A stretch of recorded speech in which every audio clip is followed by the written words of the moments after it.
Welcome to Networking RX, a podcast devoted to helping business professionals like you enhance your networking skills in order to become more proficient giving and receiving quality business referrals and improving the overall quality of your life and the lives of those around you.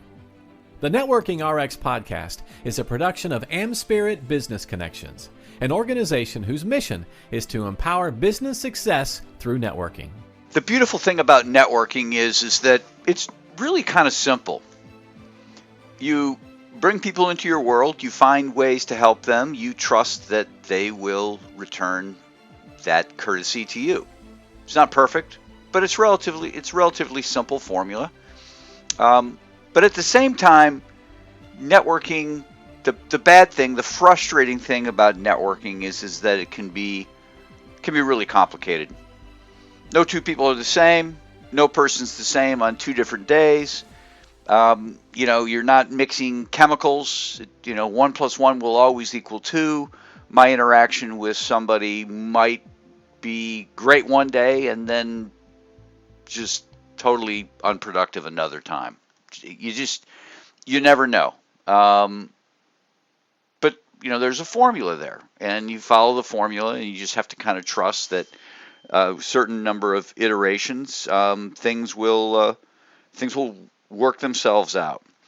One of the things I like to do when I work with people with respect to networking and generating referrals is kind of hit them with dilemmas. And one of the dilemmas I came up with years ago, which is what I call the networking hijacker. So consider this. You finally did it. After months of trying, you find yourself in an actual conversation with that local business icon. This has been no small feat. Some events you find yourself not in this icon's vicinity and unable to make your way over. Other events you're there and that person's not, and some events they're there and you're not. The frustration is now over. The icon is here, you're here, and you're arm's length away from one another, engaged in meaningful conversation. You're right there. You're talking to them. You're at the event. It's great.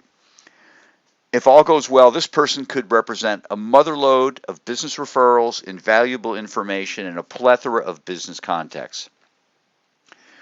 That exchange is moving along wonderfully.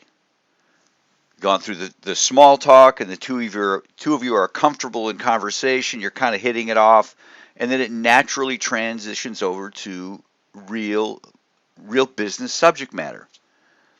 You're each sharing thoughts on the local economy, national matters, and the impact on business. Then, just as you scripted it, the local business icon asks, "So tell me a little bit about your business.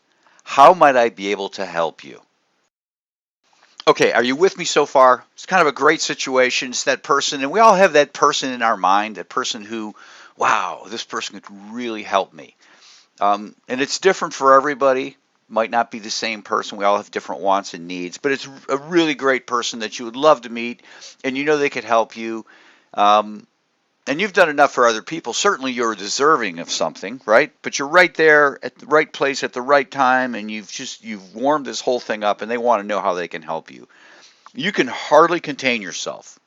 Nevertheless, you remain composed as you have gone over this scenario hundreds of times in your head. You take a deep breath, and you ready yourself to eloquently recite your spiel, hoping there will be much to follow up on, and this leads to lots and lots of things. But then, no sooner than you get a sentence and a half out of your mouth, someone intrudes and commandeers the conversation with an unsolicited pitch. Something like, "Hey, sorry to interrupt, but we have great specials on a bunch of promotional items. What sort of giveaway items or leave-behinds do you use in your business? If you use them, we've got them. Our service is the best, and our prices can't be beat. In fact, ... The person drones on. They've blown up the conversation. They've hijacked the conversation. And they've hijacked that dream encounter. You politely let the person know that they've interrupted. Nevertheless, they fecklessly continue. Given this, what do you do? That's the dilemma. That's the dilemma. You're put in that dilemma. And I share this with groups, and we'll kind of kick it around, and I give them three options.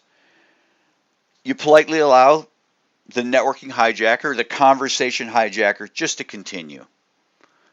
You just let them continue.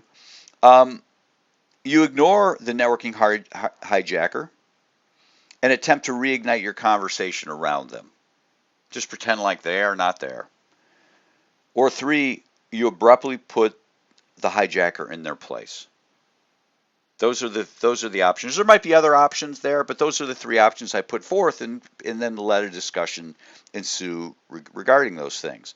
Now, abruptly putting the hijacker in their place, um, you know, that can work, but then you kind of look like the heavy, and it could backfire on you. You don't know how this business icon might take it.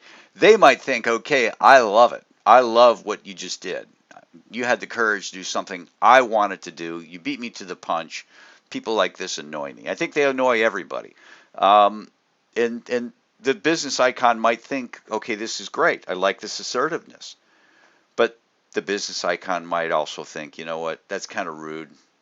It's kind of rude, you know.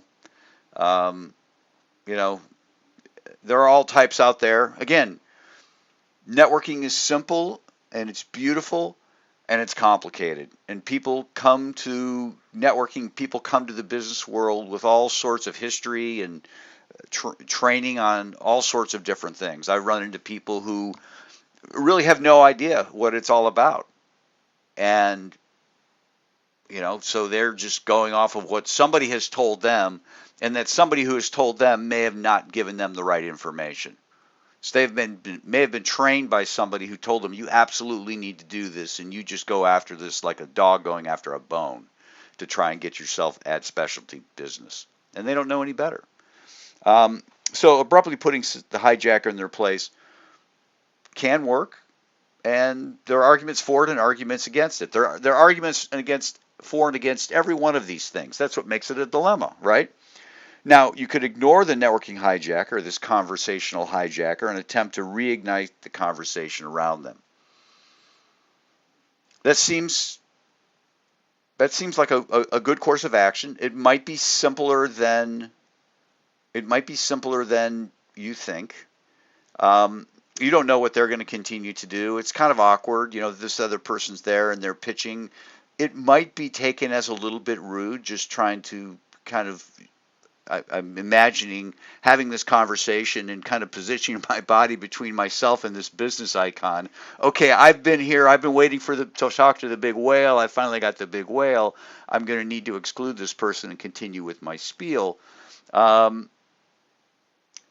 okay, ignore them. You might seem a little desperate in doing that. Okay, I've just got to get my stuff out. I got to get my stuff out. Let's try to ignore this person.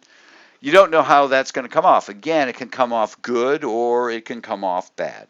It just depends. And no two situations are the same.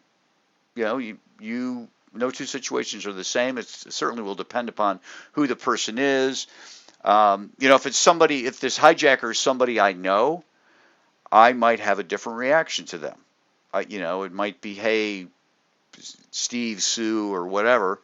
Can you give us 10 minutes? We're talking about something here, right? But if it's something that neither of us know, or maybe the business icon jumps in and helps out as well, there's a different approach to it, right? If it's somebody who's always doing these things and you've corrected them time and again before, maybe then you want to abruptly put them in their place. You've just had enough. The next option, which is the third one I listed, I went in reverse order. Politely allow them to continue. Just trust that they're going to get their spiel out and they'll be done and they'll be moving on to the next person. Chances are the business icon or anybody at the event is not doing business, not buying specialty items. I'm not saying it doesn't happen, but this is just not, in my opinion, is not an appropriate way to behave. If I need add specialty items, and I'll speak for myself, I think it's probably true of a lot of people. If I need add specialty items, I will find somebody, or I already know somebody. I don't go to an event. No one goes to an event with the whole notion of, hey, I'm here, I hope somebody's going to pitch me on something. The business icon's not there for that necessarily. I'm not there for that. You're probably not there for that. And so I tell people, if you're not there to be pitched on things, then probably other people aren't either, so don't pitch your stuff. So you can allow them to just allow the conversation hijacker just continue and say what they have to say, and just trust that'll be the end of it. Now, you have to take a leap of faith that it is going to end there. Maybe it blows up the whole situation. You do have to take that risk, that you give them their 2 or 3 minutes, and you don't know if then they reach into their pocket and they pull out a brochure and want to go through all sorts of stuff. Hey, I've got a willing audience. They're letting me talk. I'm going to keep going until I'm abruptly interrupted.